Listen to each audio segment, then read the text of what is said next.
Webstar a Genesis sú tvoje perfektné riešenia. Všetci poznáme ten problém. Všetci hľadáme nejaký dobrý nápad alebo dáček a pritom vôbec nevieme, kde začať. Miesto užitočných informácií všade nachádzame len reklamu a tie dôležité informácie zostávajú nezodpovedané. Čo je teraz in? Čo by som si mal kúpiť? Kde to kúpim za výhodnú cenu? Webstar a Genesis spolu tvoria dokonalé riešenie. Objav, čo ťa zaujíma. Z Genesis rýchlo nájdete to, čo vás naozaj zaujíma. Jednoducho si vyberte obľúbené témy. A v zápäti už dostávate tipy na obrázky, videá alebo výrobky z celé Webstar community. Zbierajte a hodnote svoje obľúbené položky. Váš Genesis sa tak bude neustále zlepšovať. To, čo vás naozaj zaujíma, nájdete potom veľmi rýchlo. Zorganizuj si svoje nápady. Všetky nápady si môžete zorganizovať vo svojej osobnej záhrade. Každý nápad je na začiatku listom. Zorganizujte si svoje nápady jednoducho tak, že si pospájate jednotlivé nápady medzi sebou. Vznikne tak kvet.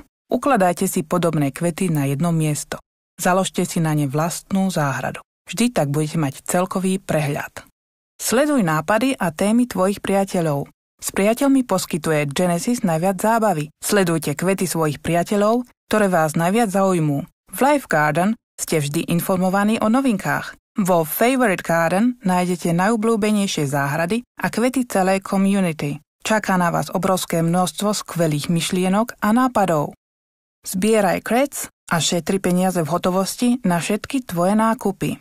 Na Webstar nemusíte zbierať len najlepšie myšlienky a nápady. K nim si tu môžete nájsť aj skvelé výrobky. Skoro všetky svetoznáme značky a predajcovia tu majú svoje zastúpenie. Webstar vám skutočne pomáha šetriť, pretože miesto drahej reklamy sme stavili na odporúčania medzi priateľmi. Za každý nákup získate hodnotné Webstar Creds a za každého priateľa a jeho nákupy získate zo pár Creds k tomu.